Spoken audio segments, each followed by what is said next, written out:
구약성경 다니엘서 3장 28절부터 30절까지의 말씀입니다.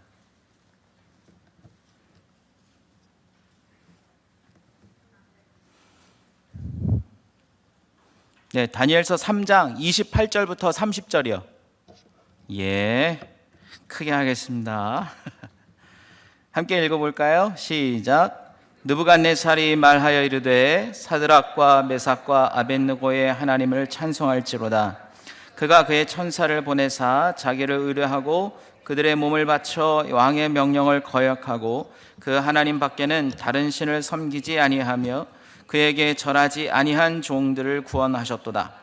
그러므로 내가 이제 조서를 내리노니 각 백성과 각 나라와 각 언어를 말하는 자가 모두 사드락과 메삭과 아벳느고의 하나님께 경솔히 말하거든 그의 몸을 쪼개고 그 집을 거름토로 삼을지니 이는 이같이 사람을 구원할 다른 신이 없음이니라 하더라.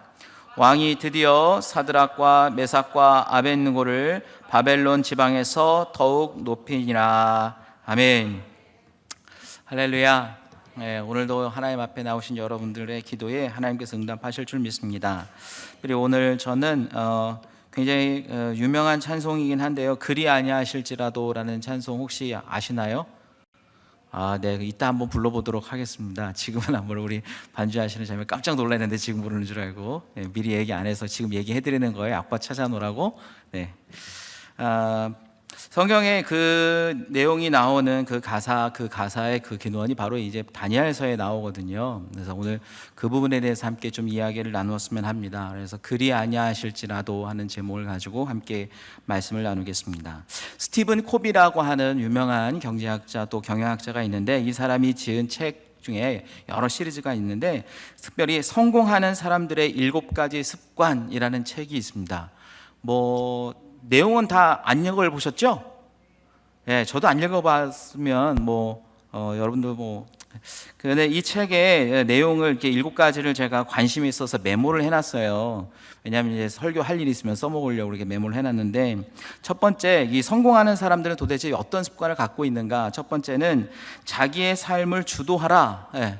자기의 삶을 주도적으로 사는 것, 다른 사람에게 의해서 끌려다니는 것이 아니라 자기의 삶을 자기가 이끌어가는, 목적을 가지고 이끌어가는 그런 삶을 사는 사람이 그런 습관을 갖고 있다. 또 두 번째는 끝을 생각하며 시작한다라는 것이죠. 우리는 어떤 일을 시작할 때 일단 시작부터 하는 분들이 있잖아요. 얘기가 나오면 바로 시작해야 되는 분들이 있는데 사실은 성공하는 사람들은 이 일이 시작됐을 때 그 마지막 결과는 어떻게 될 것인가까지도 예견해보고 그래서 그 끝을 준비하는 사람이 바로 성공하는 사람이다. 그리고 소중한 것을 먼저 하라. 보면 우선순위를 정하는 데 있어서 소중한 것을 먼저 하라라는데 무엇이 소중한 것인가? 그 가치, 자기의 인생의 삶의 역동을 갖고 올 수 있는 그 근본적인 이유가 무엇인지 자기가 소중하게 생각하는 것을 먼저 시작하라. 그리고 그 다음에 네 번째는 상호 동반해서 성장할 수 있는 윈윈을 생각하라라는 것입니다. 성공하는 사람은 나만 성공할 것이 아니라 나와 함께 누군가도 함께 성장할 수 있는 동반해서 함께 성장할 수 있는 성공하려고 하는 것을 기대하고 그렇게 일을 시작한다는 것이죠. 그리고 다섯 번째는 먼저 이해하고 다음에는 이해시켜라라는 것입니다. 우선 이제 성공하는 사람들의 습관을 보면 남을 내 생각에 이해시키려고 남에게 나의 생각에 동조시키려고 하지만 실제 성공하는 사람들은 자기가 그것을 충분히 이해했기 때문에 다른 사람을 이해시키기에 훨씬 능력 있게 수월하게 감당할 수 있다. 그리고 여섯 번째는 시너지를 내라. 이건 뭐냐면 동반해서 함께 상승할 수 있는 것인데 영향, 파급 효과, 두 번째 효과를 기억하라는 것이죠. 한 길만 가는 것이 아니라 그 길을 간 다음에 또 다른 무언가가 나타날 파생 효과를 예측하고 그것을 일으켜내는 것. 그리고 마지막 7번째로 끊임없이 자신을 쇄신한다라는 것입니다. 쇄신한다는 것은 자기 자신을 갈아엎고 새롭게 하고 자기 자신을 자꾸 돌아보아서 예전과 다른 모습으로 자꾸 변혁적으로 이끌어 간다는 것이죠. 그래서 그 책을 제가 목차를 쭉 보면서 그렇구나. 그러면 이렇게 하면 다 성공할까? 여러분들은 어떻게 생각하세요? 이렇게 하면 다 성공할 수 있을까? 사실 보면 7개가 아니고 뭐 100가지 원칙 이런 것도 있어요. 성공하는 사람들은 100가지 습관 뭐 이런 건데 100가지를 다 하면 다 성공할까요? 7가지만 해도 힘든데 이 중에 한두 가지라도 우리가 하면 성공해봤으면 좋겠는데, 예. 사실 이렇게 하면 뭐 성공하는 사람들이 대부분 이런 습관을 갖고 있더라라고 할 수 있는 표준적인 것을 갖고 있으니까 뭐 한 사람이 7가지를 다 가질 수 있다 이것도 아니겠지만 적어도 우리가 이런 7가지 중에 1개, 2개는 노력해보면 어떻겠는가, 이런 생각을 갖고 시작하면 좋겠다 생각을 해봅니다. 사실 이렇게 하면 다 성공하는 것은 아니지만 저도 여러분도 사실 인생을 성공적으로 살고 싶지 않으십니까? 그거는 제가 청년들이건 학생들이건 물어보고 뭐 어른들에게 물어보면 70 드신 우리 여전도회 분들 지금도 성공하겠다 생각하고 사시는 거잖아요. 아멘. 나와 있어야 되는데 이게, 그죠? 예, 아멘. 아직 끝난 게 아니잖아요. 그렇죠? 우리의 일생은 저 천국에 가서도 끝나지 않는 거잖아요. 우리의 마지막 인생의 종착역, 마지막 종점이 어디 있느냐?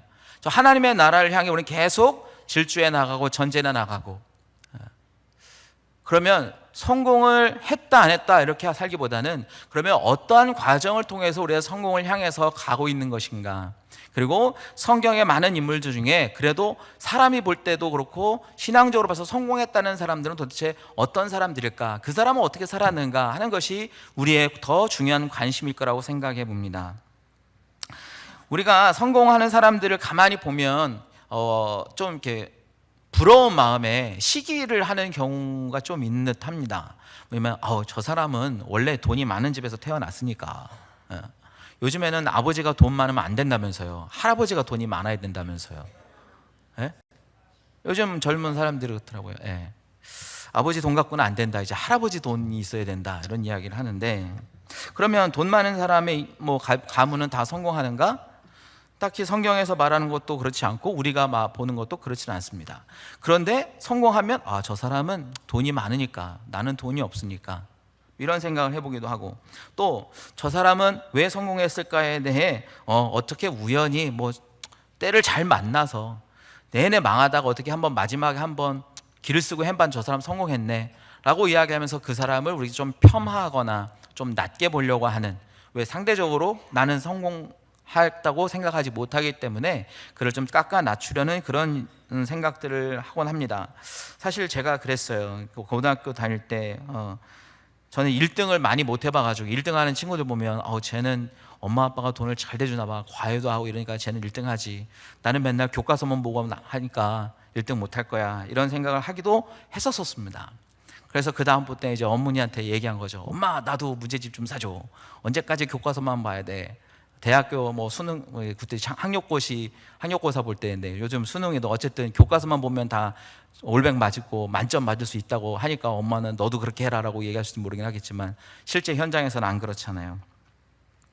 그래서 우리는 한 사람의 성공한 인생을 볼 때 자칫 오해하고 그 사람의 인생에 대해 폄하하기도 합니다. 하지만 가만히 살펴보면 우리에게 보이지 않는 그 사람 나름대로의 숨은 고통과 고난의 시기, 그리고 남들에게 차마 들춰내지 못했던, 보여주지 않았던 가슴 아픈 시간들을 통해서 고난과 역경을 잘 이겨냄을 통해서 더 단단해져서 성공의 기초를 다져왔음을 우리는 잊지 말아야 합니다. 그렇지 않겠습니까? 우리도 그러니까 제가 볼 때는 가능성이 있다는 거예요. 보니까 다 우여곡절 끝에 여기까지 왔잖아요. 그렇죠? 여러분의 삶의 고비고비 한 골목 한 골목 넘어갈 때마다 하나님께서 지키시고 돌보셨기 때문에 여기까지 온 거 아니에요? 그러니까 우리는 아직 끝이 난 게 아니고 성공을 향해서 가고 있다는 거예요. 그게 사회적이 되었든 신앙적이 되었든 남들이 보는 어떤 경제적인 성공이 되었든 뭔지 모르긴 하겠지만 우리는 현재 그 과정 속에 있기 때문에 이미 그러한 일들을 해낸 사람들을 통해서 우리는 어떻게 우리도 그렇게 할 수 있는가를 함께 찾아보자는 것입니다. 오늘 제가 함께 읽었던 다니엘서 3장 이 마지막 28절, 29절, 30절은 4명의 젊은이에 대해 우여곡절을 끝에 살아왔던 이 젊은 4사람에 대한 인생에 대한 평가들이 나와 있고, 이 마지막 30절은 그 마지막 정리를 맺는 종결로서, 마지막 결말로서 한 문장으로 압축해 놓고 있습니다.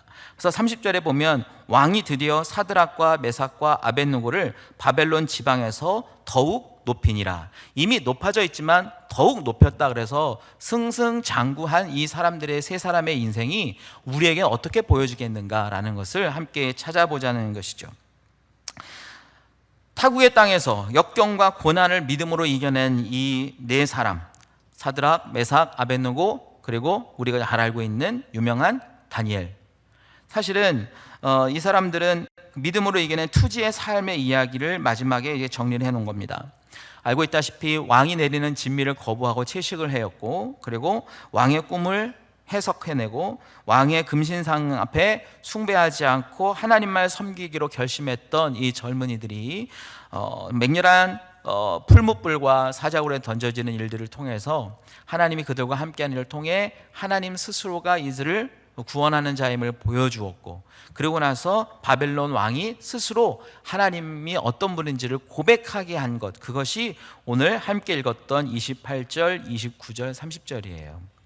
사실은 하나님은 많은 사람들에게 이렇게 칭송을 받아야 함이 마땅합니다. 느부갓네살 왕이 말한 것처럼 자기를 의뢰하고 그들에게 몸을 바쳐 하나님만 섬기기로 하는, 하나님 밖에는 다른 신을 섬기지 아니하는 그 종들을 구원하는 신, 그 신을 믿는 것이 우리가 필요한 일이라고 고백하게 만든 그 역사.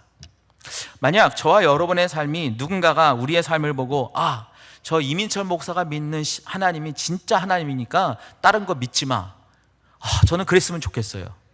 여러분들은요? 그래야 할 터인데, 그랬으면 좋겠는데, 그렇죠? 예. 요즘 이런 생각을 좀 해봅니다. 정말 욕만 먹지 않아도 다행이다. 하나님이 나 때문에 욕만 먹지 않아도 다행이다. 이런 생각을 하기도 합니다. 정말 부끄러운 이 시대에 우리가 어떻게 살아갈 것인가. 저와 여러분의 선한 행실을 통해 믿지 않는 사람들이 하나님께 영광을 돌리게 하라고 성경은 기록하고 있는데, 사람들이 우리를 보고 하나님을 폄하하게 되거나 하나님을 모욕적으로 보게 된다면 그것이 얼마나, 우리도 참 불편하지만 하나님께서는 얼마나 치욕적이냐겠다는 거죠. 그래서 오늘 이 말씀을 통해서 저와 여러분의 삶이 좀 새롭게 되기를, 그래서 말씀에서 이야기하는 것처럼 이 젊은 사람들이 어떻게 살았길래 하나님의 영광을 이렇게 나타내는가, 그럼 우리도 한번 이렇게 살아보자, 함께 좀 봐봤으면 좋겠습니다. 표면적으로 나타나는 일들을 보면 다니엘과 이 세 친구의 이야기는 사실 바벨론 포로기에 국가의 암흑기에 있었던 일입니다. 우리로 말하면 일제 강점기 정도 될 수 있겠지요. 그래서 이 신앙과 투지로 어려운 환경을 이겨낸 젊은 사람들의 인생 스토리입니다. 몇 가지 히스토리가 아직 담겨 있는데, 그러나 이 사람들의 우리의 결말을 보면 이 사람들은 신앙적으로도 사회적으로도 성공했다는 거죠. 그것도 자기 나라에서 성공한 것이 아니라 포로로 잡혀갔는데 그 타국 땅에서 성공한 이야기입니다. 그러니까 굉장하죠. 그냥 우리가 우리나라에서 성공한 게 아니야. 가난하고 어려운데 다른 나라에 팔려갔어. 거기서 성공했어. 그 나라의 인정도 받았어. 그 나라에서 하나님께 영광이 되었어. 자, 어쩌면 우리가 되고 싶은 우리의 이상적인 그런 신앙의 모습 아닙니까? 그리고 적어도 나는 좀 어려울지 모르고 내 자녀들은 이렇게 살았으면 좋겠다 기대해 보지는 않으십니까? 여러분도 가능하다니까요. 아직 성공을 향해서 가고 있으니까. 아멘. 자, 그러면 어떻게 이 사람들은 그렇게 되었는가? 첫 번째는 이 사람들이 이 삶을 살았던 곳에 하나님의 숨겨진 하나님의 전쟁이 함께 포함되어 있다는 것을 우리가 좀 기억해야 될 필요가 있습니다. 뭐냐면 겉으로 볼 때는 이 네 사람의 성공하는 인생 스토리이긴 하겠지만, 하나님 입장에서 보면은 이 일은 하나님의 자존심을 건 싸움이었다는 거예요. 뭐냐면 바벨론이라는 대제국, 그 제국 앞에 하나님의 나라가 포로가 되었습니다. 쉽게 말하면 우리는 하나님 믿는 사람인데 우리가 어려운 일을 당했다고요. 그러면 그런 일이 있으면 안 되는데, 더군다나 한 사람의 개인도 아니라 한 나라가 포로로 잡혀서 다른 나라에 속국이 되었다는 것은 그 시대의 관점으로 보면 나라의 주인은 누구냐면 신이거든요. 고대 근동의 역사의 사관으로 보면 국가 간의 전쟁은 신들의 전쟁으로 본단 말입니다. 그러니까 이스라엘이 바벨론의 포로가 잡혔다는 것은 하나님이 그들에게 사로잡혔다는 뜻으로 볼 수 있다는 거예요. 신적인 관점으로 봤을 때는. 그래서 결국 하나님은 그들의 속국이 된 이 작은 이스라엘 나라를 어떻게 구원할 것인가에 대한 관심뿐만 아니라 자기의 영예를 어떻게 회복해야 될 것인가, 내가 죽지 않아서 내가 여전히 온 세계 열방을 지배하는 하나님이야 라는 것을 어떻게 보여줘야 될 것인가에 대한 관심이 이 사람들의 역사 안에 포함되어 있다는 것입니다. 그래서 하나님은 바벨론을 섬기던 신은 비교조차 할 수 없는 참신이 누구인가를 이 세 사람의 이 네 사람의 인물 스토리를 통해서 자기를 증명해내시고, 그렇게 함으로써 하나님을 섬기는 것이 온 세계와 열방 그리고 바벨론에도 공식화될 수 있도록, 그리고 오히려 하나님을 섬기는 것이 더 옳게 여길 수 있도록 하기 위한 역전을 준비하고 계셨다는 것입니다. 설교를 다 해버려가지고. 그래서 그 일에 이 젊은이들이 인생이 사용됐다는 거예요. 그러니까 저와 여러분의 인생도 그렇게 사용이 돼야 되지 않겠습니까? 네. 그래서 요즘은 하나님의 부끄러움만이 되지 않아도 좋겠다는 사람, 저도 마찬가지지만, 그래서 거꾸로 얘기하면 오늘 지금 현재를 살아가는 우리가 하나님의 명예를 회복해낼 수 있는 기회로 우리가 사용될 수 있겠구나. 우리가 어떻게 사느냐에 따라서 하나님의 실추된 명예가 회복이 되고 하나님의 나라가 다시 세워지겠구나. 그런 관점을 가지고 오늘 함께 좀 말씀을 귀 기울여 주셨으면 좋겠습니다. 첫 번째는 이 사람들은 어떻게 했느냐, 사실 특별한 건 없었습니다만은 굉장히 특별한 거예요. 어떻게 보면 편안한 일생을 살았고 그냥 평범한 삶을 살았었지만 그것이 이 시대의 이 바벨론에 있어서는 굉장히 큰 의미를 갖고 있습니다. 뭐냐 하면 구별된 삶이었다는 거예요. 자기를 더럽히지 않으려고 노력했던 삶을 우리에게 보여주고 있습니다. 다니엘서 1장 8절에 보면 다니엘은 뜻을 정하여 왕의 음식과 그가 마시는 포도주로 자기를 더럽히지 아니하리라 하고 자기를 더럽히지 아니하도록 환관장에게 구했다라고 하는데, 이 이야기는 우리가 알고 있는 것처럼 이 포로로 잡아온 사람들 중에 굉장히 특출하게 좀 인물도 괜찮고 학식도 뛰어나고 똑똑한 젊은이들을 뽑아서 특수교육을 시키려고 하는데, 이 사람들이 공부를 잘해야 하니까 잘 먹여야 되잖아요. 그래서 그 시대에 잘 먹일 수 있는 왕의 진미라고 하는 신에게 드려진 제사로 쓰였던 이 제물들, 그리고 우리가 이야기하면 고기, 육류 이런 것들, 힘, 이런 제사에 쓰여졌던 음식들을 통해서 이들을 더 강하게 하고 튼튼하게 하려고 하는 정책에 의해 정책이 펼쳐졌는데, 이 다니엘과 세 친구들은 그것을 거부하였다는 것입니다. 그 이야기는 뭐냐? 그것은 뭐냐면 바로 그런 부정한 음식에 대해 자기의 삶이 노출되지 아니하도록, 오염되지 않도록 자기의 삶을, 거룩성을 지켜갔다는 것이죠. 뜻을 정하여 자기의 왕궁의 음식을 거부하고 우상에 사용되었던 음식을 거부하고 또 포도주를 거부함으로써 술 취하는 일을 거부함으로써 거룩한 삶을 사는 것을 추구했다는 것입니다. 누구나 할 수 있는 일, 그 시대의 그냥 일반적인 일들, 그런 문화에 휩쓸리지 아니하고 하나님으로서의 정직하고 하나님 보시기에도 합당한, 그리고 그 일에 자기의 뜻을 정해서 그 자기 의도대로 자기가 그 일에 주도적으로 그 일을 해나갔다는 것이죠. 누군가가 나서 야, 너 그렇게 살면 되겠니? 너 그렇게 살면 거룩한 삶이 아니잖아 라고 가르쳐주거나 다독여주거나 또 핀잔을 주거나 하지 않도록 자기 스스로가 뜻을 정해서 그렇게 살아갔다는 것입니다. 동시대에 같은 공간하게 살고 있었지만 이들의 생활 방식은 그들과 달랐다는 것이죠. 누구나 먹을 수 있었던 고기를 먹지 않았고, 그리고 그들은 일정한 시간에 따로 정해진 장소에 가서 하나님을 기도하는 자리를 찾아 나갔습니다. 그리고 그들의 눈에 보이는 풍요의 신을 따르지 않고 오히려 그들을 여전히 관계 가운데 지켜주시는, 눈에 보이진 않지만 그들을 여전히 지켜주시는 하나님과의 관계의 신을 따라다녔습니다. 그리고 물질의 풍요를 위해 많은 사람들이 따라했던 행동 양식이 아닌 철저하게 하나님과의 관계를 더 중요하게 생각하고 그분이 보이진 않지만 지금 나와 함께 계시다는 사실을 인식함으로써 거룩한 삶을 추구해 나가는 그 일을 여전히 살아갔다는 것이죠. 자, 아무도 보지 않을 때 저와 여러분의 삶은 어떠합니까? 어떤지 제일 빨리 알아볼 수 있는 이유는 한밤중에 횡단보도 앞에입니다. 급한데 횡단보도 앞에 있을 때 아무도 보는 사람 없을 때 무단 횡단을 하느냐, 빨간불일 때 건너가느냐. 그리고 내 손에 휴지가 있는데 아무도 보는 데 없을 때 이것을 내가 집까지 가져가서 쓰레기통에 버리느냐, 아니면 중간에 어디 눈에 나 사람 안 보이는데 그냥 꽂아놓고 가느냐. 아주 평범한 이야기긴 하지만 아무도 보는 이 없을지라도 하나님과의 관계가 있는 사람은 철저하게 자기의 삶을 규제하고 정직하게 바르게 살아간다는 것이죠. 우스갯소리 같지만 굉장히 놀랄 일이 많아요. 저도 신방 어디 가거나 이렇게 가다 보면 가끔 이제 횡단보도를 건너가야 될 일 있잖아요. 그러면 권사님들이 막 건너가요. 권사님 그러면 안 돼요, 횡단보도 저기 있어요, 같이 가요. 그러면 아유 목사님 어때요, 차 없는데, 그러고 후다닥 가요. 그럼 어떻게 할까요? 제가 그분 잡으러 제가 중간까지 가가지고 다시 끌고 와서 이렇게 돌아갔어요. 권사님 그러지 마세요, 우리 그러지 맙시다. 네. 여기 아니고 다른 교회 전에 있을 때, 그 교회는 횡단보도 없는 데가 많아요. 그 앞에 시골길이라서. 서울은 그러면 큰일 나잖아요. 근데 가끔 있는 것 같아요. 저기 그 두산 아파트에 보면 그 앞에는 우리 교인분들 가끔 봐요.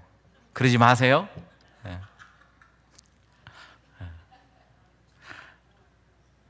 누가 보이든 보지 않든 관계에 의해서 하나님과 관계를 더 철저하게 지켜나가는 삶의 방식. 비록 눈에 보이는 잠깐 이런 이야기 했지만 사실 식당에 가서도 아무 사람 보이는 사람 없다고 다른 동네에 갔는데 그 동네 신방 갔다가 마주치는 분들도 있잖아요. 보면 이제 그분의 상에 그 천사가 마시는 초록색 병도 가끔 있기도 하고, 거기는 이제 그 선녀들만 마시는 이제 이슬이라고 써 있기도 하더라고요. 근데 이슬도 보통 이슬이 아니에요. 참 이슬이에요. 이름도 참 희한해요. 얼마나 부끄럽습니까? 못 본 척 하려고 해도 보이는 걸 어떻게 해? 뿐만 아닙니다. 또 이렇게 요즘은 좀 덜 하긴 하는데 간혹 이제 먼데 생각은 안 하고 그냥 무심결에 골목길을 가고 있는데 갑자기 그분이 나타났는데 계속 뒷짐만 지고 오세요. 왜 그러는가 나는 몰랐어요. 나중에 이제 알았죠. 다시 제가 지나간 다음에 손을 앞으로 옮겼다는 걸. 그런 것 뿐이겠어요. 그게 나쁜 게 아니라 그런 거는 보여지는 일인데 그 안에 내 내면에 미움과 증오와 더 악독한 것들을 품고 사는 우리가 하나님 앞에 어떻게 구별된 삶을 살고 있을 것이다 이야기할 수 있겠습니까? 이 다니엘과 이 세 친구들, 이 사람들은 그렇게 하나님과 그 당시의 사람들과 구별된 다른 삶, 이 구별된 삶을 어떻게 표현하고 있느냐, 성경은 이제 거룩이라고 하는 말로 표현하고 있습니다. 거룩이라고 하는 말을 제가 가끔 사용하게 하는데, 거룩이란 말은 하얀 것과 검은 것처럼 분명하게 구별되는 게 거룩이지, 하얀 것과 회색인데 조금 밝은 회색처럼 이게 하얀색인지 검은색 쪽에 있는 건지 하얀색인지 아리까리한 거는 이제 거룩이 아니라는 거죠. 누구나 회색지대에 있을 수는 있지만 우리가 거룩을 향해서 가서 누구나 봐도 이건 명확하게 딱 볼 수 있는 그런 사람. 그래서 이 세상 가운데 그 사람이 하나님의 사람답게 살고 있는 모습이 명쾌하게 밝게 선명하게 보여주는 것이 바로 거룩이라는 것이죠. 근데 이 네 사람은 그렇게 살았다는 것입니다. 누구나 먹어도 되고 먹는다 그래서 아무 말 할 필요 없는데도 그들은 고기를 먹는 일을 금했고, 그냥 자기 스스로 남들과 편안하게 보이지 않는 하나님, 나 믿고 있는데 뭐 어때 하지만 일정한 시간에 하나님과 관계를 유지하기 위해 기도해 나갔고, 그들이 중요하게 생각하고 있었던 우상, 사실 절 한번 하면 살 수 있는 것인데 그것에 단호히 거절하고 자기가 누구를 믿고 있는지를 밝히 보여줌으로써 자기가 그 시대에 살고 있는 많은 사람들 중에 다른 사람임을 보여주었다는 것입니다. 그 결과는 어떻게 되었을까요? 다니엘서 1장 17절은 하나님이 이 네 소년에게 학문을 주시고 모든 서적을 깨닫게 하시고 지혜를 주셨다, 이렇게 얘기하고 있습니다. 사실 이 소년들을 모은 이유는 다니엘서 1장에 보면 어떻게 되었냐 하면 이 사람들을 용모가 아름답고 모든 지혜를 통찰하고 지식에 통달하여 학문에 익숙하여 왕궁에 설만한 소년을 데려오게 해가지고 갈대아 사람의 학문과 언어를 가르치게 하여서, 그래서 이 사람들이 인재를 등용해가지고 써먹으려고 했거든요. 그러니까 인재에게 필요한 건 뭐예요? 학문이에요. 공부를 잘해야 해요. 지혜가 뛰어나야 돼요. 그런데 하나님께서 이렇게 구별된 삶을 살았더니 이들을 모집한 그 근본적인 이유를 해결해 주셨다는 것이죠. 학문과 서적에 뛰어나게 하셨고 지혜를 주셨다는 겁니다. 그냥 그들과 똑같이 살았어도 물론 지혜도 얻을 수 있고 지식도 얻을 수 있긴 하겠지만, 하나님은 하나님을 분명하게 믿고 드러내는 사람에게 그 시대에 그들이 필요한, 그들을 요구했던 그 바벨론에게 합당한 사람으로 설 수 있도록 주셨다는 거예요. 바꾸어 말하면 지금 이 시대에 우리가 구별되게 살면 이 시대가 요구하는 것들을 우리에게 당연히 하나님께서 주신다는 겁니다.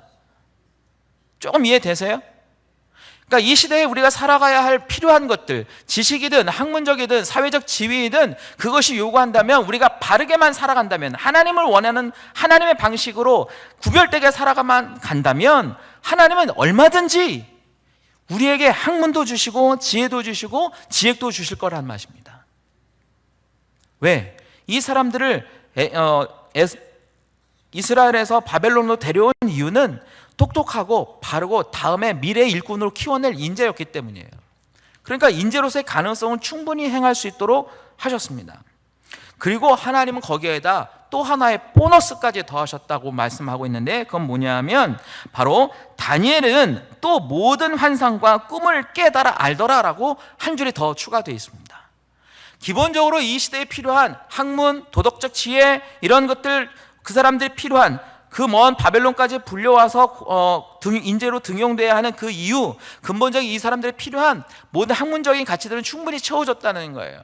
거기에 하나님은 모든 꿈을, 환상을, 꿈을 깨달을 수 있는 능력을 이때에 더하셨다는 거예요. 왜 그랬을까? 왜 성경은 이 일에 대해서 기록하고 있냐 하면 바로 2장에 있는 내용 때문에 그렇습니다. 바로 2장에는 어떤 일이 나타나냐면, 느부갓네살이 다스리는 2년 뒤에 한 꿈을 꿔요. 꿈을 꾸는데 이 꿈을 해석해 주는 사람이 없어요. 이상하죠?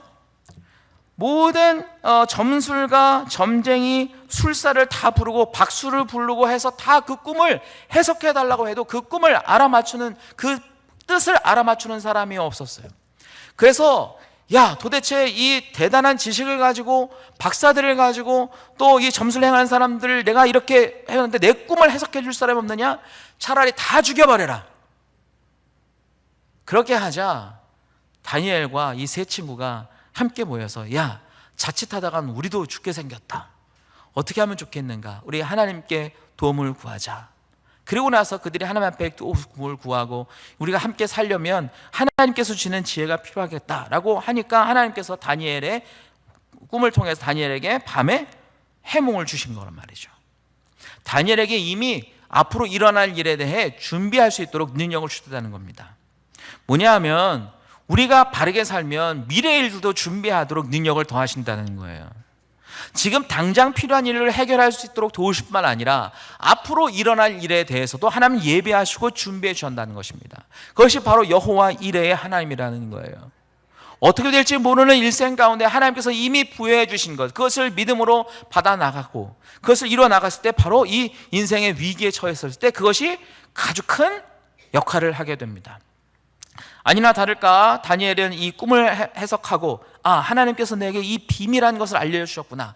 내가 그래서 왕에게 이 꿈을 알려줌으로써 우리가 함께 살아날 수 있는 방법이 되겠다. 그리고 왕을 찾아가고, 왕에 찾아가려고 환관에게 요청을 하고, 그리고 나서 환관에 찾아가서 그 꿈을 다 해석을 해냅니다. 그러고 나니까 어떻게 됩니까? 왕이 깜짝 놀라서 이 다니엘 앞에 머리를 숙이고 절했다라고 성경은 이야기하고 있습니다. 세상에 포로에게 왕이 절하는 광경이 여러분 상상이 되십니까? 하나님이 이렇게 하시더라니까요.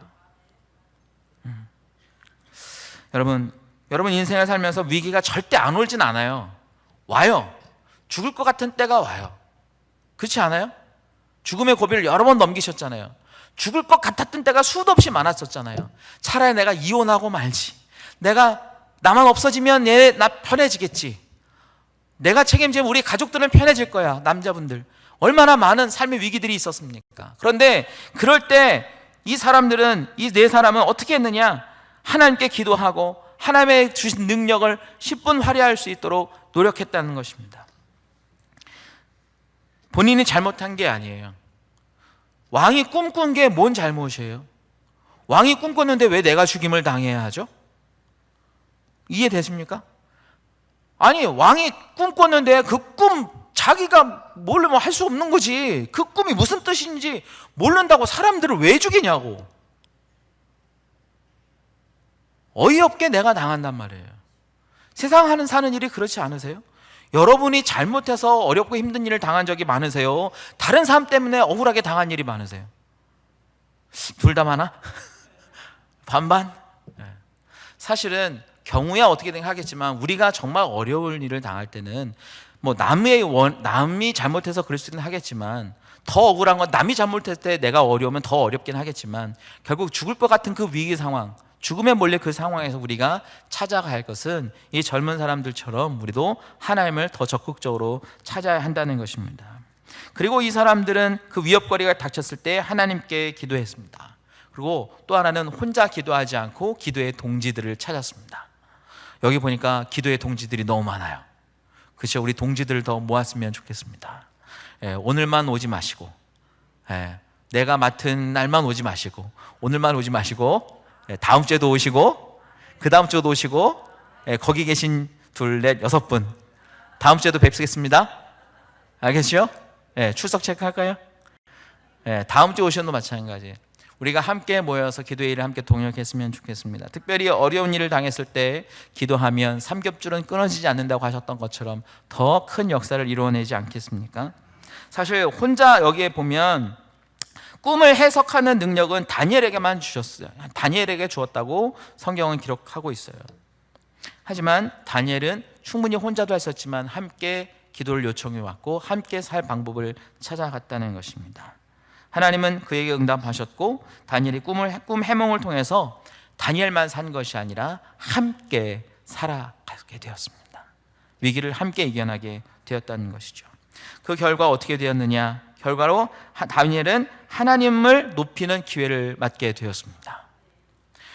다니엘서 2장 28절에 보면 오직 은밀한 것을 나타내실 이는 하늘에 계신 하나님이시니라 라고 다니엘이 고백하게 되죠. 이 세상에 비밀스럽게 감춰둔 일들 바로 하나님께서 말씀하셨다라고 이야기하게 되는 것입니다. 저는 이 부분에서 다니엘 참 멋진 사람이구나 하는 것을 발견하게 됩니다. 왜냐하면 실제 그런 일을 아직 당해보진 않았지만 만약에 저라면 이거 내가 알아맞출게요, 내가 알아맞춘 거 잘 보세요 라고 하면서 내가 대단한 능력을 가진 사람처럼 나를 좀 더 높이지 않았을까. 죄 없는 분이 돌로 저를 치시고, 여러분도 그렇지 않으세요? 무슨 특별한 일을 하면 나만 할 수 있는 것처럼, 나만 능력 있는 것처럼, 나만 성령 충만한 것처럼 생각할 수 있지만 다니엘은 그렇게 하지 않았어요. 철저하게 모든 비밀, 은밀한 것은 누구로부터 왔다? 하나님으로부터 왔다. 여러분, 우리가 무엇이라고 얘기할 수 있겠습니까? 하나님을 높이는 삶, 결국 자기의 능력이 어디로부터 왔는지를 알기 때문에 그 일의 출처와 근거를 하나님께로 두어 하나님이 영광을 나타낼 수 있도록 하게 하는 것, 그것이 바로 이 문제를 하나님께로 가져와 그 결과로 하나님 앞에 영광을 돌리는 삶을 살게 되는 것이죠. 여러분, 여러분과 저의 삶에 하나님의 응답이 임하시길 원하십니까? 그러면 하나님 앞에 그 문제를 가지고 기도하시고 그 응답의 결과가 나타났을 때 하나님께 영광을 돌리는 삶을 함께 살아가도록 하겠습니다. 그렇게 해야 될 것입니다. 그리고 심지어는 왕이 다니엘 앞에 엎드리게 합니다. 야, 대단하죠? 이 시대의 왕이라고 하는 것은 신이란 말입니다. 신과 같은 존재예요. 자, 아까 처음에도 잠깐 말씀드리고 마지막에 정리하겠지만 이 신의 전쟁에 있어서 타국의 왕이 다니엘에게 머리를 숙이고 엎드렸다는 거예요. 겉으로 보면 사람이 숙게 하겠지만 영적인 상태로 보면 바로 하나님은 승리하시고 느부갓네살 왕이 섬겼던 느부는 무릎 꿇는 거죠. 이야, 하나님 이런 묘한 구조를 우리의 눈으로 목격하게 하십니다. 여러분, 통쾌하지 않으십니까? 포로였던 사람이 왕이 자기의 무릎 꿇는 장면. 우리는 어떻게 보면 죄의 종이라고 이야기하고 있고, 또 죄가 사탄이 우리의 마치 왕인 것처럼 하고 있지만, 결국 예수님의 부활과 승리 앞에 그가 머리 숙였던 것처럼 바로 사단은 우리의 발 앞에 머리 숙일 것입니다. 그렇게 하실 것입니다. 하나님이 그렇게 만드실 거예요. 왜? 우리가 그렇게 살아갈 거니까. 우리가 그런 삶을 살면 하나님께서 그렇게 하실 거예요. 얼마나 통쾌하고 마음이 시원합니까? 우리도 이렇게 시원한데 하나님은 얼마나 기쁘시겠습니까? 야, 느부갓네살이 다니엘에게 머리 꿇었어. 이야, 마치 축구 경기장에서 골을 넣는 장면을 우리가 목격하는 것처럼 얼마나 하나님의 마음이 시원하셨을까요? 하나님의 사람이 이름도 빼앗기고 죽음의 위에 처해졌었습니다. 정말 죽을지도 몰랐어요. 그런데 하나님으로부터 시작된 그 능력, 꿈을 해석하는 그 능력을 통해서 해몽을 해내자 신의 경계를 시킨다고 말했던 그 느부갓네살 왕이 자기의 앞에 머리 숙여 하나님의 능력 앞에 머리 숙이는 그런 일을 눈으로 목격하는 하나님은 얼마나 통쾌하고 시원하셨을까요? 저 여러분 이렇게 쓰였으면 좋겠습니다. 하나님이 우리의 삶 한 장면을 볼 때마다 이야, 진짜 멋지구나, 고맙다 얘들아, 니네가 내 명예를, 야, 니네들이 나를 부끄럽게 안 했구나, 야, 대단하다, 이런 얘기를 좀 듣고 싶지 않으세요? 하나님이 그런 사람을 찾으신단 말이죠. 그러면 이렇게 쓰인 이 사람들은 어떻게 또 위기의 삶을 겪어낼 수 있었을까? 사실 그 다음에 3장의 뒤에 후반부에 보면 3장에서는 더 엉뚱한 일을 당하게 됩니다. 바로 뭐냐면 이제 진짜 누구의 신이 진짜 신인가처럼 느부갓네살 왕이 자기의 신상을 세우고 모든 백성이 다 그 금신상 앞에 절하게 합니다. 그런데 우리의 친구들, 용감한 우리 다니엘과 세 친구들은 그렇게 하지 않지요. 오히려 그때 하나님을 향해서 기도하고 머리 숙이지 않고 우리가 믿는 하나님에 대한 믿음의 절개를 지켜갑니다. 그 소문이 왕의 귀에 들렸어요. 왕이요, 그 네 사람 있잖아요, 걔네들이요, 절을 하나요? 걔를 어떻게 해야 될까요? 왕을 무시하는 건데 그냥 싹 죽여버려야 될 건데. 누가 이렇게 저처럼 이렇게 간사하게 얘기를 했겠죠. 왕이 얼마나 답답하겠습니까? 아끼던 충신들인데. 더군다나 다니엘은 자기가 머리 숙일 정도로, 그리고 믿음직해서 온 열방을, 자기 나라를 다 다스릴 수 있도록 권한을 주었는데, 야, 얘네들이 나를 우습게 여기고 내 신상에 절을 하지 않아? 그래서 조용히 가서 왕 최면에 그냥 시키면 될 걸 자기가 찾아가서 말합니다. 얘들아, 있잖아, 내가 정하였는데 내가 사람들 보내고 할 때 그때만이라도 너희가 좀 피해주면 안 되겠냐? 그때만이라도 절해주면 안 되겠냐? 그래야 내가 너희들을 살릴 수 있어. 이렇게 협상이 타협이 들어오는 거예요. 근데 이 용감한 우리의 다니엘과 세 친구는 어떻게 대답합니까? 왕이요, 우리가 이 일에 대해서 왕에게 대답할 필요가 없습니다. 말할 필요가 없습니다. 왜냐하면 우리가 섬기는 하나님이 계시다면 우리를 맹렬히 타는 풀무불 가운데서도 능히 건져내실 겁니다. 왕의 선전에서도 건져낼 겁니다. 그렇게 하지 않으실지라도 왕이요, 우리는 왕의 신들을 섬기지도 아니하고 왕이 세우시는 금신상에게 절하지도 아니할 줄 아십시오 라고 대답했다는 거예요. 이럴 수 있을까? 여러분이 이래야 할 텐데 이렇게 할 거죠? 아멘. 이렇게 해야 할 것입니다. 그런데 가만 보세요. 이렇게 하고 있는가? 우리는 하나님만 섬긴다고 하는데 가만 보면 누구도 섬깁니까? 나도 섬겨요. 그죠? 제일 먼저 나를 섬겨요. 하나님이 기뻐해야 되는데 내가 기쁜 일을 해요. 하나님이 마음에 드셔야 되는데 내가 마음에 드는 일을 하며 살아요. 하나님 말씀대로 살아야 되는데 내 말대로 살아요. 하나님 기분에 좋게 해야 되는데 내 기분에 좋게 해요. 하나님이 사랑하면 나도 사랑해야 되는데 하나님이 사랑하면 하나님만 사랑하세요. 나는 미워할 거예요. 내가 마음 편한 대로 하고 계시지 않으세요?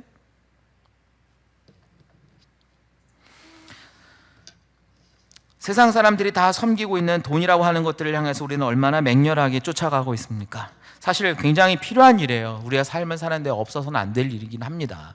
그런데 돈을 벌기 위해서 사는 것 자체가 나쁜 게 아니라 그것만을 위해서 사는 게 나쁘다는 거죠. 하나님을 위해서 살기 위해 하나님 필요한 것들 다 중업해 줄 것을 믿음으로 하나님을 섬기고 사는 것이 마땅한데, 그렇게 하지 않는 이런 모습들이 우리 안에 있지는 않은가. 그리 아니하실지라도 왕이여, 우리는 왕의 신을 섬기지도 않고 왕의 금신상에도 절하지 않겠다라고 하는 이 고백, 얼마나 이 세 친구들이 믿음이 있었는지, 요즘으로 말하면 얼마나 의리가 있었는지 볼 수 있습니다. 그렇지 않을까요? 그래서 생각해요. 나는 하나님한테 의리는 있을까? 믿음은 있는데, 솔직히 믿음은 없을 때가 없다고 생각할 때도 가끔 있는데, 나는 의리라도 있어야 되는 건 아닌가? 무슨 뜻인지 이제 오해하지 말고 들으셨으면 좋겠습니다. 예. 사람과 사람 사이에서도 의리라는 게 있잖아요. 저 사람에 대한 의리가 있기 때문에 내가 지킨다, 내가 저를 보호한다, 내가 저 사람에게 내가 해대진 않겠다. 그런데 하나님하고도 의리 없는 인간들이 있더라니까요.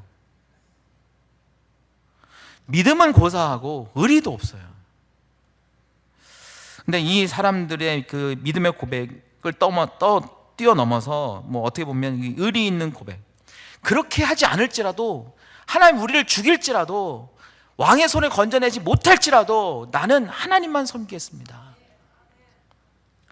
늘 보는 성경 말씀이지만 오늘은 좀 크게 우리의 삶에 좀 다가왔으면 좋겠습니다. 세상이 우리에게 굉장히 속이고 넘어뜨리려고 하고 하나님 없는 것 같이 느낄 수 있도록 만들게 하고, 끊임없이 기도해도 하나님은 내 기도는 저 뒤에 마지막 번호쯤이나 되는 것처럼 뒤에 밀려 있는 것 같고, 하나님에게 별로 중요한 것 같지 않은 것처럼 우리를 속이려고 했을 때, 그렇게 하지 않을지라도 나는 하나님 앞에 기도하고 나는 하나님을 믿고 하나님을 따르고 살겠습니다라고 고백하는 그런 고백, 저와 여러분 안에 이미 있는 줄 믿습니다. 그것이 이제 입 밖으로 튀어나와서 우리의 삶이 될 때 하나님의 역사를 일으켜내지 않겠습니까? 이래도 죽고 저래도 죽으니까 아무래도 상관없어, 그러니까 나는 하나님한테 말하고 죽을 거야, 이런 게 아니라, 아유 괜찮아, 죽어도 돼, 내가 하나님 믿는 게 있잖아 라고 하는 그것. 이 고백은 얼마나 확신에 찬 고백이지 않겠습니까?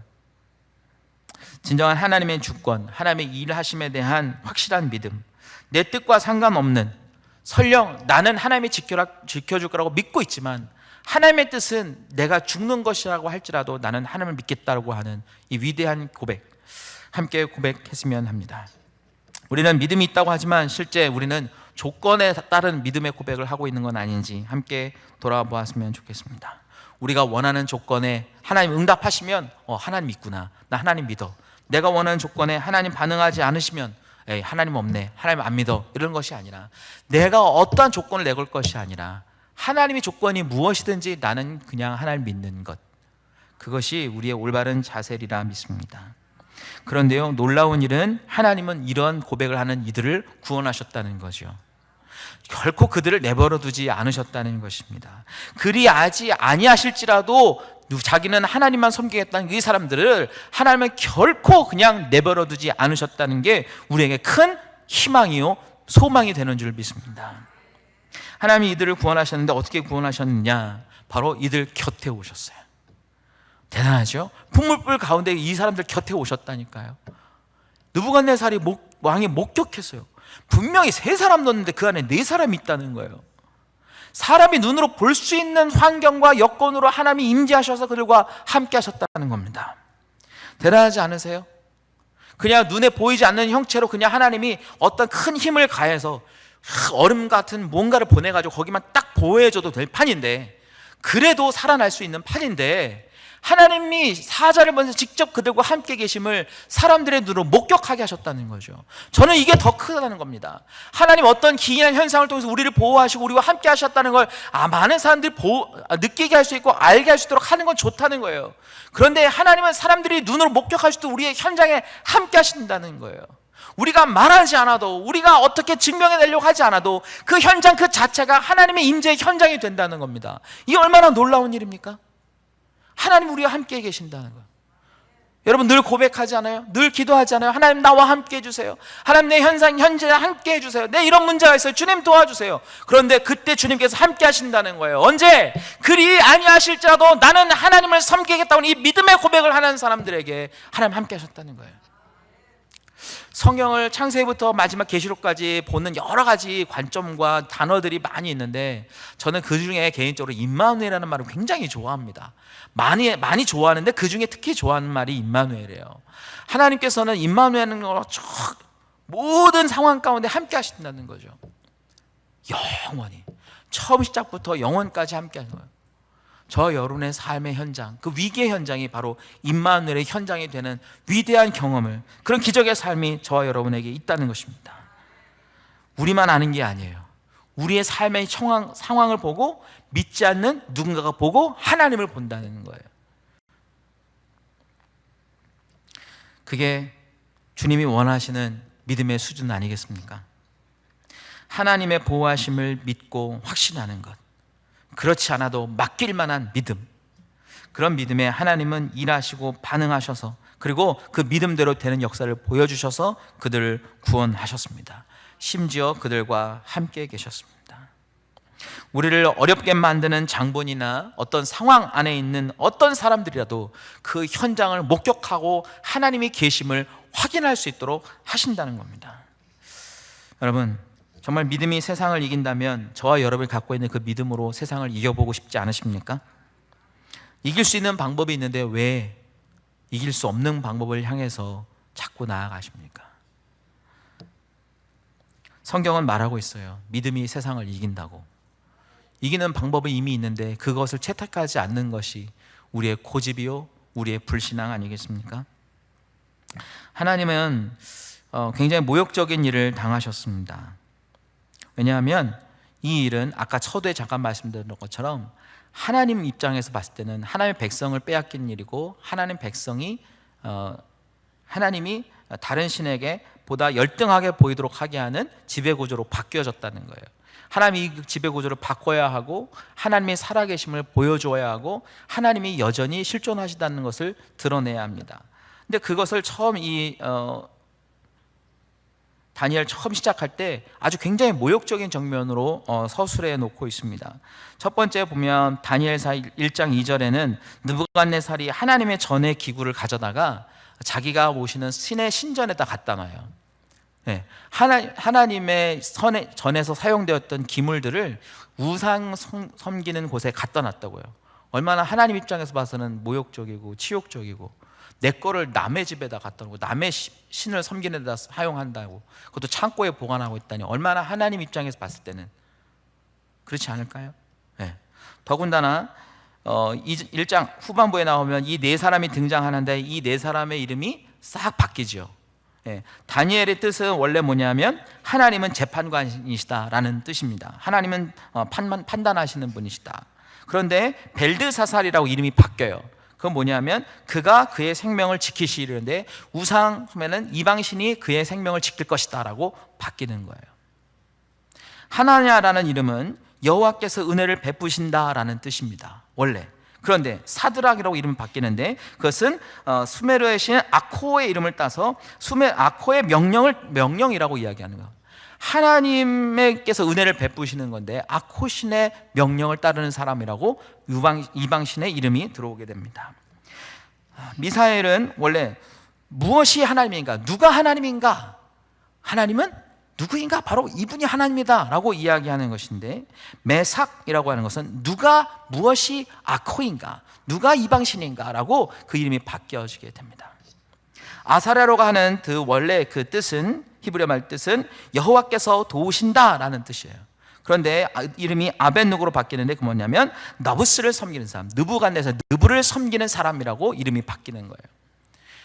무슨 얘기죠? 하나님을 섬기던 하나님의 백성들 이름마다 다 하나님이 다 들어갔었어요. 하나님이 재판관이시다, 여호와께서 은혜를 베푸신다, 누가 하나님이냐, 하나님께서 도우신다, 이 네 사람의 이름이 다 바뀌었어요. 이방신의 느부가 이 생명을 지킬 사람이다, 아코의 명령을 들어라, 누가 아코냐, 느부를 섬기는 사람이다 라고 완전히 바뀌는 거예요. 하나님 입장에서 굉장히 치욕적인 장면이죠. 그래서 하나님이 이 일들에 대해 반격하기 시작합니다. 하나님이 더 위대한 것을 그 다음부터 보여주기 시작하는 게 이 사람들의 삶이라고 말씀드렸는데, 첫 번째는 이들이 거절한 음식에서부터 하나님이 얼마나 위대한지를 보여줍니다. 이 사람들은 끊임없이 우상을 섬겼던 이 바벨론에 수하에 있었던 사람들은 끊임없이 그 사람들이 주었던 음식을 먹어요. 풍족하고 왕의 음식을 먹기 시작했어요.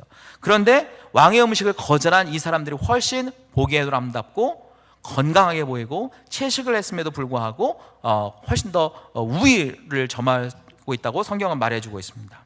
그러니까 하나님께서 육체의 건강을 누가 지배하느냐를 보여주고 계시는 거죠. 두 번째, 하나님께서 이들에게 아까 잠깐 말씀드린 것처럼 정신적으로 지혜를 더하시고 학문을 더하셨다는 거죠. 너희들이 아무리 우상을 숭배해도 지혜의 근본이 무엇이냐? 하나님으로부터 온다는 것을 보여줘서 더 탁월하게 만드십니다. 지혜를 주셨는데 하나님을 믿지 않는 우상을 섬기는 사람보다 하나님을 따르는 이 네 사람에게 훨씬 더 풍족하게 지혜를 주셔서 탁월하게 만드신다는 거죠. 누구의 신이 더 위대한 걸 누가 더 지혜로운지를, 어떤 신이 더 지혜로운지를 보여주게 되는 것이죠. 또 영적 지배력을 나타내주고 있습니다. 느부갓네살 왕이 꿈을 꾸었을 때 해석해낼 수 있는 사람이 하나도 없었어요. 영매도 없었고 점술가도 없었고 박수, 무당, 마술 부리는 사람, 객사 아무도 없었어요. 그런데 꿈을 해석할 수 있는 유일한 존재는 누구였습니까? 다니엘이었어요. 그는 하나님께서 그에게 능력을 부어줬기 때문이죠. 하나님은 그렇게 계속해서 하나님의 승리를 계속해 나가십니다. 왕이 다니엘에게 엎드려 있는 모습을 보십시오. 아까 잠깐 말씀드린 것처럼 그 시대의 왕은 신과 같은 존재였단 말이죠. 신이 이스라엘 사람에게 머리 숙였다. 바벨론 왕이 이스라엘에게 머리 숙였다는 거예요. 하나님의 자존심이 회복되는 일인 거죠. 그리고 마지막, 오늘의 결론이었던 마지막 우리 함께 읽었던 부분에 왕이 스스로 하나님을 인정하게 합니다. 뭐냐면 이방신이 하나님으로 인정하게 만드는 거예요. 그래서 왕이 스스로 하나님을 높이면서 찬송하게 하셨는데, 그 사드락과 메삭과 아벳느고의 하나님을 찬양하고 그를 믿지 않는, 그의 명령을 따르지 않는 모든 사람은 아이를 다 배를 갈라서 죽여버리라고 하는 위대한 말을 하고 선언하게 되는 거죠. 그래서 공식적으로 하나님을 믿는 것에 대한 인정하게 되고, 그래서 이스라엘 백성들의 영예가 회복되는 일을 보게 됩니다. 어떻게 보면 네 사람의 인생일 수 있겠고, 어떻게 보면 저 한 사람, 여러분 한 사람의 일생이긴 하겠지만, 우리가 어떻게 사느냐에 따라 하나님의 명예가 바뀐다는 거예요. 그러니까 우리가 잘 살아야 되는 거예요.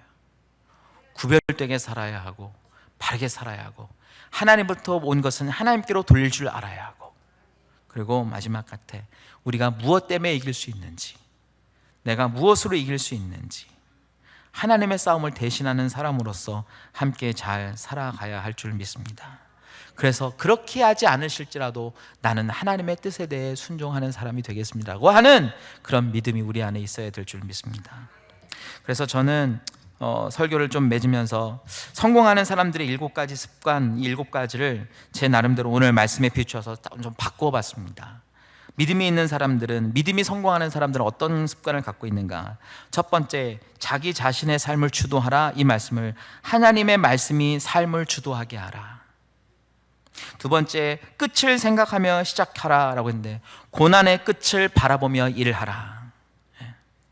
소중한 것을 먼저 하라. 저는 하나님을 더 소중하게 여겨라. 윈윈, 서로 윈윈 할 것을 생각해라. 하나님과 함께 할 승리를 꿈꾸라. 다섯 번째, 먼저 이해하고 다음에 이해시켜라. 이거 말고 이해되지 않을지라도 순종 먼저 해라. 먼저 순종하고 이해하라. 시너지를 내라 하라는 것, 영향력을 펼쳐라. 그리고 마지막에 끊임없이 쇄신하라 하는 것은 끝까지 겸손하게 하나님을 구하라 라고 이렇게 바꿔봤습니다. 공감이 좀 되세요? 네.